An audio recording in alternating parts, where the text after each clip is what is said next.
graphicschoolvideo.com এর পক্ষ থেকে সবাইকে আন্তরিক সালাম। আসসালামু আলাইকুম। আমি Mamunur Rashid, Adobe Creative Cloud Illustrator CC 2017 learning এ আপনাকে স্বাগতম। আমরা আগের পর্বে দেখেছিলাম টাইপ টুলস রিলেটেড সবগুলো, এবং আমরা এখান থেকে কিছু প্যালেটের কাজ দেখেছিলাম। যেমন এখান থেকে টাইপ থেকে আমরা ক্যারেক্টার প্যালেটের কাজ দেখেছিলাম এবং প্যারাগ্রাফ প্যালেটের কাজ দেখেছিলাম। এখানে আরেকটি অপশন রয়েছে, সেটার নাম হচ্ছে গ্লিপস। তো গ্লিপস জিনিসটা কি সেটা নিয়ে আমরা দেখব, কারণ এটা ছোট একটা জিনিস হলো বাট অনেকটা ইম্পর্ট্যান্ট একটা জিনিস। সাপোজ আমরা যদি কোনো ম্যাথ টাইপের কোনো কিছু কাজ করি, সেক্ষেত্রে ধরেন আপনি কোনো একটা ডিজাইন করছেন, সেক্ষেত্রে হয়তো কোনো গুণন কিংবা ভাগ এরকম একটা কোনো একটা অপশন দরকার। সেক্ষেত্রে আমাদের কিন্তু কিবোর্ডে কিন্তু এরকম কোনো অপশন নেই।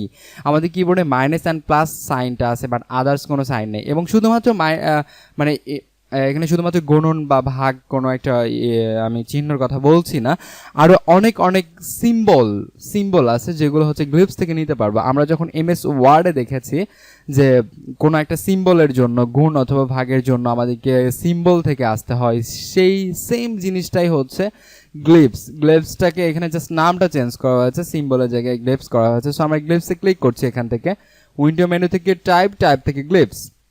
দেন এখানে আমরা ক্লিক করার পর দেখতে পাবো যে এরকম একটা অপশন চলে আসবে। সেখান থেকে আমরা কি করতে পারবো, এখানে দেখেন অসংখ্য এখানে অপশন রয়েছে, ফাংশন রয়েছে, অনেকগুলো দেওয়া রয়েছে। তো এইগুলো কিন্তু আমরা সিম্বলের মধ্যে দেখেছিলাম। সাপোজ এখন যদি আপনাকে বলা হয় যে 3x8 এটা আপনি টাইপ করবেন, সো সেটা কিভাবে সম্ভব? সাপোজ 3 ইন্টু কিভাবে দিবেন, ইন্টু তো আপনার কিবোর্ডে নেই, সেটা কিভাবে দিবেন সেটাই আপনার গ্লিপস থেকে দিতে হবে। সো আমরা গ্লিপসের মধ্যে দেখি যে ইন্টুটা কোথায় রয়েছে।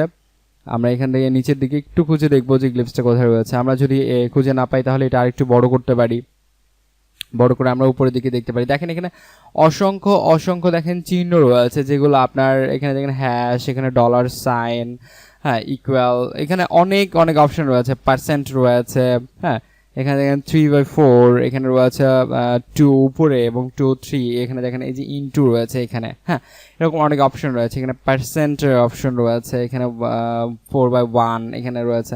সো আমরা এখানে জাস্ট ডাবল ক্লিক যদি করি, ডাবল ক্লিক করলে আমাদের কি হচ্ছে, সেই অপশনটি কিন্তু চলে আসছে। এখান থেকে আমরা কি করতে পারবো, ইকুয়াল দিতে পারবো। সো আমরা এখানে ইকুয়ালে ক্লিক করি, তাহলে আমরা কি করতে পারবো, এই জিনিসগুলো যে এই কাজগুলো, এই যে আমরা ইনটু কিন্তু এখান থেকে দিতে পারলাম, ইকুয়ালটা আমাদের হচ্ছে কিবোর্ডেও আছে, বাট আমরা কিন্তু ইনটুটা এই গ্লিপস থেকে আমাদেরকে দিতে হবে। তো এই ছোট্ট একটা জিনিস সাপোজ আপনার যদি জানা না থাকে, তাহলে কিন্তু আপনি এটা আর খুঁজে পাবেন না।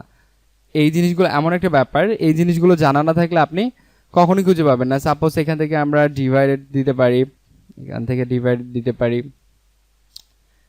ইকুয়াল, এইভাবে আমরা কিন্তু একটা জিনিস করতে পারি, ঠিক আছে।